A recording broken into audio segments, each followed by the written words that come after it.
నాతో గడపాల్సిన మీరు దాంతో కొలుకుతూ ఉంటే నేను చూస్తూ ఊరుకుంటాననుకున్నారా?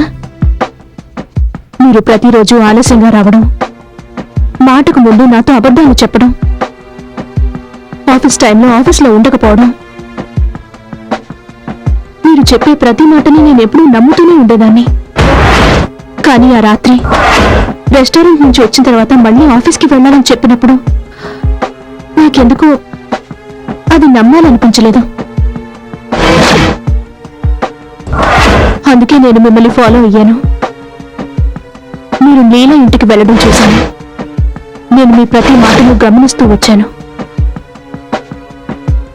ఆ రోజు అలమార్లో మీ ఇద్దరి ఫోటోలు చూశాక నా అనుమానం నిజమైంది. ఆ రోజు రాత్రి నేను ఇంట్లోంచి వెళ్ళిపోతానని చెప్పినప్పుడు అయితే నన్ను మీరు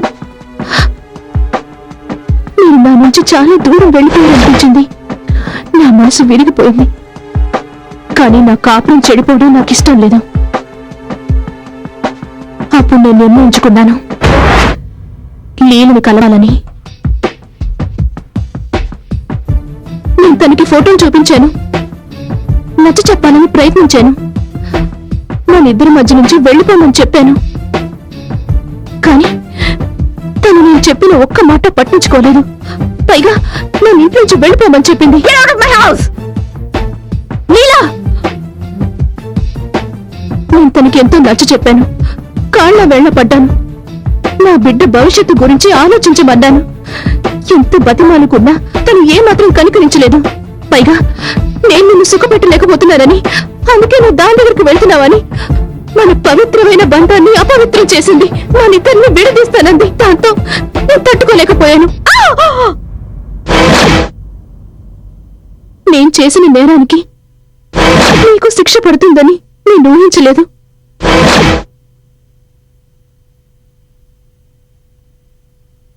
అంటే లీలానే నువ్వు?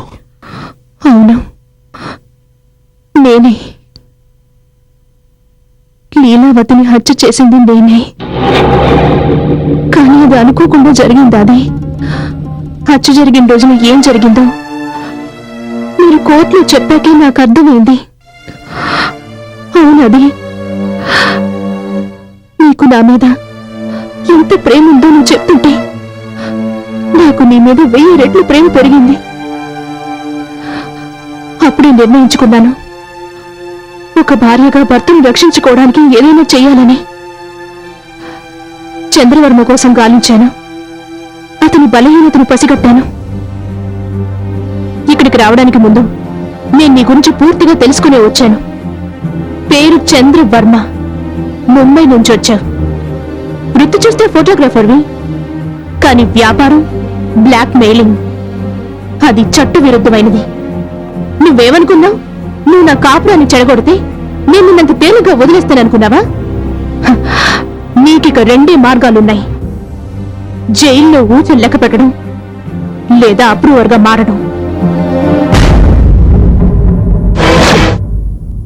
ఇవన్నీ ముందే ఎందుకు నాతో చెప్పలేదు? నీకు లీలకు ఉన్న సంబంధం నాకు ముందే తెలుసని మీకు తెలిస్తే మీరు సిగ్గుతో తల ఉంచుకోవడం నేను భరించలేను. మీరు నా దగ్గరికి తిరిగి వచ్చేశారు. నాకంతకంటే ఇంకేం కావాలి? ఇదంతా ఎలా జరిగిందో నాకు తెలియదు, కానీ జీవితాన్ని జీవితంగా మలుచుకోవడానికి కొన్ని విషయాల్ని దాచడం ఎంతో అవసరమని. లేదంటే ప్రేమ కోటలు పీక మేడల్లా కూలిపోతాయి. నేను మన కాపురాన్ని కలకాలం కాపాడుకోవడానికి ఏమి మంచో అదే చేశాను.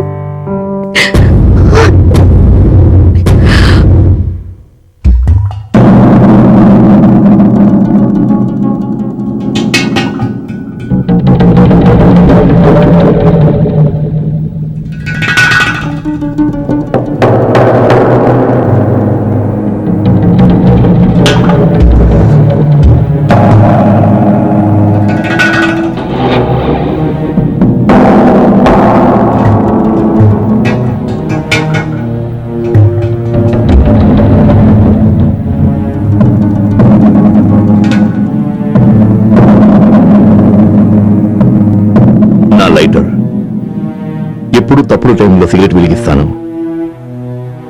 రైట్ టైంలో లైటర్ని మర్చిపోతాను. కరెక్ట్ గా చెప్పారు సత్యవతి గారు. జీవితం ఒక నాటకరంలో ఉన్నాడు షేక్స్పియర్. అందులో కేవలం మన కథాపాత్రలో మాత్రమే దాన్ని మీరు నిజం చేశారు. అలా చేయలేదంటే మీ జీవితం నాశనం అయ్యేది. నా వల్ల మీ జీవితం కూలిపోవడం నాకేమాత్రం ఇష్టం లేదు. All the best.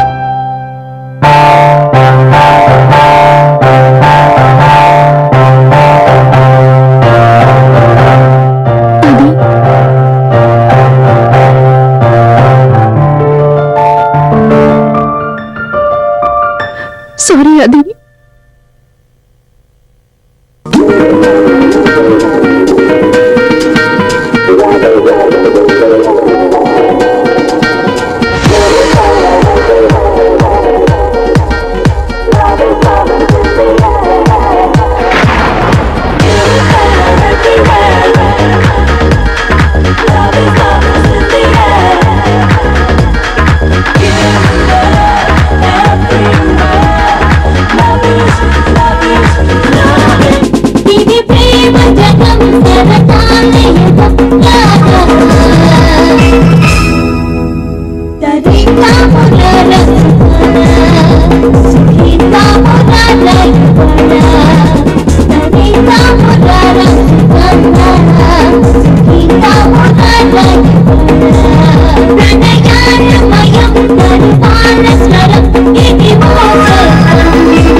నన్ను నా భర్త మోసగిస్తున్న విషయం నీకు తెలుసా?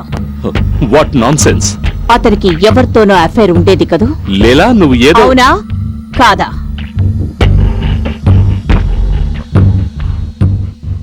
అవును. చాలు, నాకు కావలసిన జవాబు దొరికింది.